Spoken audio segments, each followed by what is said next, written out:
दिल्ली में 27 साल बाद भारतीय जनता पार्टी ने सत्ता में वापसी की है और इसे ऐतिहासिक जीत का जश्न पूरे देश में मनाया जा रहा है। पुणे में भाजपा कार्यकर्ताओं ने जबरदस्त उत्साह के साथ पटाखे जलाए, ढोल नगाड़े बजाए और एक दूसरे को मिठाई खिलाकर खुशी जताई।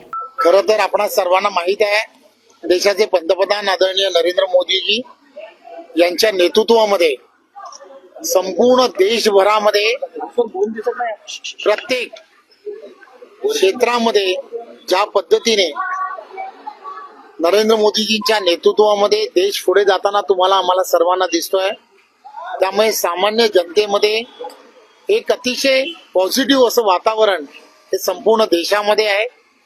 12 बलुतेदार असतील, शेतकरी असेल, कष्टकरी असतील, या प्रत्येकासाठी आदरणीय पंतप्रधान नरेंद्र मोदीजींचं केंद्रातलं सरकार हे सातत्याने वेगवेगळ्या पद्धतीने त्यांना आधार देण्याचं काम करत आहे।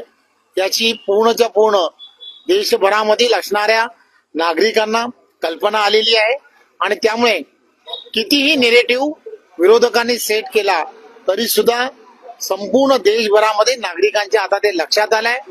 देशाचं भविष्य भारतीय जनता पार्टी जो राष्ट्रीय विचाराने प्रेरित असलेला पक्ष आहे, सर्वसामान्य जनतेच्या हिताच्या दृष्टिकोनातून काम करणारा पक्ष आहे।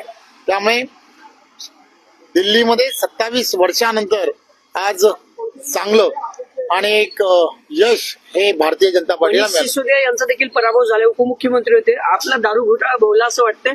खरं तर आपल्याला सर्वांना माहित आहे की देशाचे पंतप्रधान नरेंद्र मोदीजी यांचं एनडीएचं सरकार हे गेले 11 वर्ष आपण पाहतोय अतिशय पारदर्शकपणे काम करताना दिसतंय आणि आपने दिल्लीमध्ये ज्या पद्धतीने भ्रष्टाचार केला होता हा सर्व जनतेला माहित पडला आणि त्या जनतेने त्यांना त्याचं पूर्णच्या पूर्ण जनता जी आहे त्यांच्या या भ्रष्टाचाराला वैतागली होती आणि म्हणून भारतीय जनता पार्टीला स्पष्ट बहुमत हे दिलं गेलं। एकीकडे तुम्हाला स्पष्ट बहुमत मिळते, पण राहुल गांधींनी काल प्रेस घेतली, त्यात संजय राऊत, सुप्रिया सुळे सगळे होते।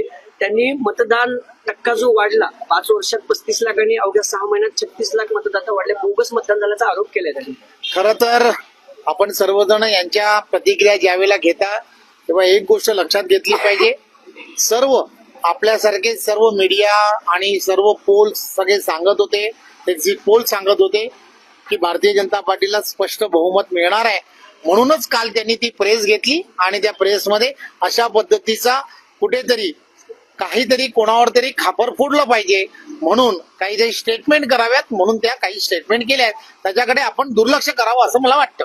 जयंत पाटील भाजपच्या संपर्कात आहेत असं बोललं जाईल, नितीन गडकरी सांगली दौऱ्यावर आहेत आणि त्यांच्या कार्यक्रमाला हजेरी लावणार आहेत। खरं तर आपणा सर्वांना माहित आहे की आदरणीय देशाचे पंतप्रधान नरेंद्र मोदीजींच्या नेतृत्वामध्ये आणि आदरणीय महाराष्ट्राचे लोकप्रिय असे मुख्यमंत्री देवेंद्रजी यांच्या नेतृत्वामध्ये प्रत्येक असणाऱ्या समाजसेवा करणाऱ्या प्रत्येक कार्यकर्त्याला पदाधिकाऱ्याला हेवा वाटेल असं काम पंतप्रधान आणि मुख्यमंत्री करतायत। त्यामुळे प्रत्येकाचं आकर्षण लोकप्रतिनिधीचं भारतीय जनता पार्टीकडे आहे। त्यामुळे असे असंख्य लोक आहेत की ज्यांचं आकर्षण आहे। मला खात्री आहे की येणाऱ्या काळामध्ये अशी सर्व आकर्षणं ही तुमच्यापर्यंत नक्की येत राहतील। शिवसेनेनं ऑपरेशन टायगर नाव दिले, भाजप ऑपरेशन कमळ राबवणार का राज्यभर? खरं तर नावं आपल्यालाच द्यायची असतात, बारसं करायचं काम हे नेहमीच प्रेस करत असतं। आपण काय कराल ते बारसं आम्हाला मान्य आहे। ऑपरेशन टायगर मला असं वाटतं की आपण जे म्हणाल ते आम्ही मान्य करू, याचं कारण असं आहे, परंतु जे काही फेक नेरेटिव्ह आहेत तेवढे फक्त करू नका एवढीच आपणाला विनंती।